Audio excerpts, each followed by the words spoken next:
What's up, everybody? It's your boy Smack, and today I'm going to be changing out the tensioner and the guide pulleys. Two of them are idlers, which is basically they're just the smooth ones. This is the larger one. This is the smaller one. I got both these from Mercedes, and then I got one guide pulley, which is the ribbed one. That's over the water pump. But I got one from Mercedes and I got one off Amazon because I just wanted to see which one would come first and how they look. Basically the same part. This one was 10 bucks. That one was 30 or 40. So this one's rocking. I'm gonna just take that one back, but same size and all that. And got me two belts. So I'm gonna change one out and hopefully it all works. If it pops, then I got another one and it must be another pulley or something in there I gotta change out. So let's hope it works. Also got me a little torque wrench. I was watching the guy who was changing the pulleys out on his SL63 and he said it to like about 25 Newton meters. I set mine to 27. So we'll just rock with that when we start taking things off and tighten them back up. Let's go. So the first one we're gonna do is the guide pulley, which needs a E12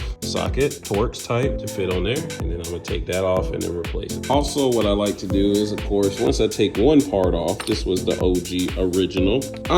Because I just wanna make sure things are good, I'm just looking at them just to make sure they're the same. And then I'm going to replace one. Now that we got that one set, we got the second one right here. You could just use a flathead screwdriver is what they said, just to pop off this cover, and then you can unscrew it and tighten on a new one. All right, I just pulled the cap off and you can kind of see where the bolt lies in there. You see, I think they said that is a T45. Bam. So this should be it to fit in here, and we'll just test it out, and bam, T45. So I'm gonna unscrew that and then put the new one on after I put them side by side. And I got the idler off, and if you look at that, that looks horrible compared to the new one that looks super smooth. So I'm gonna put these side by side. Like I said, this was the screw that came in it. It was a T45, and luckily it came with a replacement. Sometimes Mercedes don't give you replacement screws. So side by side, top and bottom, they match. Ugh, look how dirty that is. And we're gonna replace them. So now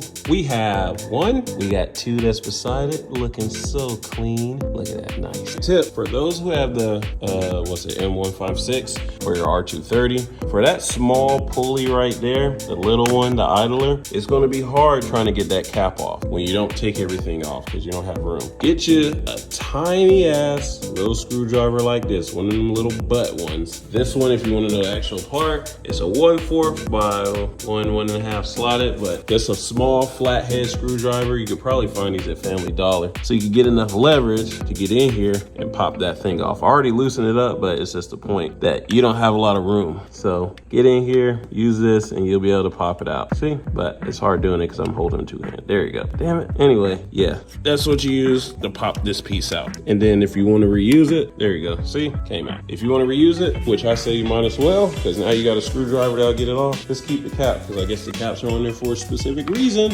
so you might as well not throw them away. Okay, so I got the old idler off. This is how it looked. So this is the inside, this is the front side, because you see the holes where the cap was. It came with the screw. The new one that came from Mercedes does not come with the bolt, so you're gonna have to replace it. But when you take the old one off, be careful, because this was on the inside, a spacer, and that is needed because if you try to screw this on without it, then it's going to start pushing up. Now I'm hoping these two little marks don't cause an issue because I literally just bought this, but I'm gonna put it on and see. So this is the front side. This goes in here like that to give you that space while you're screwing it in. So be careful, you need this spacer and the new part does not come with it. Now we got 1, 2, 3 on. I just gotta put the little cap back on. Now the beast is trying to get in here to get the tensioner off, which isn't too bad. It's just it's hard to see because you got these tubes. I don't feel like unplugging them or whatever. So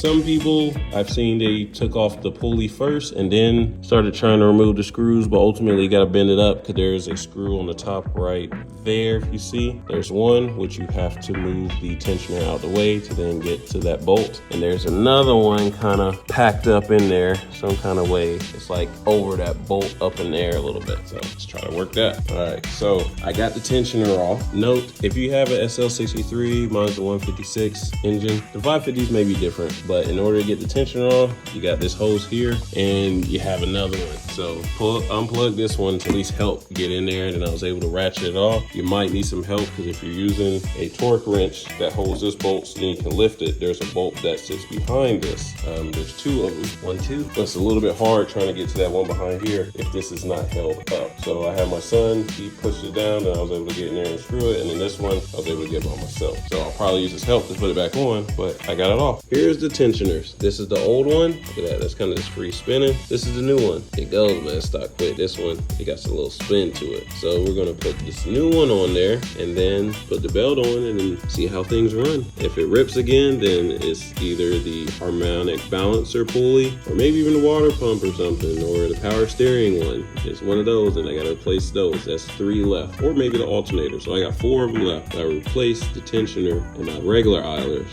and hopefully that'll fix it. But this is how it goes. Sometimes you gotta throw parts and stuff, but keep track of what you're doing so then you know, okay, these weren't the cause because these are brand new, so it had to be these. That's how you go about this. Okay guys, it took me a while. This was my first time doing this, but I got the idler pulley swapped out for a new one. The 2 idlers I swapped out for brand new ones. I swapped out the tension pulley down there, or tensioner. I swapped that out, so that's brand new. I got a brand new belt on, and it took a while to get it on because, man, this radiator hose right here sits dead in front of where the bolt sits. It's like right in there. It's hard to see, and when you're trying to put that back in there and you don't have that much space, it is so hard trying to get it without either removing this hose, which I was about to do. I ended up even drained the coolant, but I didn't. I got it in, or like removing the radiator. At least on this version of the R230 engine. I think the 550s, the hoses are a little bit different, so you actually got a little bit more wiggle room to be able to work. But now it's just to start it up, let it run, and then let's hope for the best. And then if something pops again, then it just might be I got to change out something else.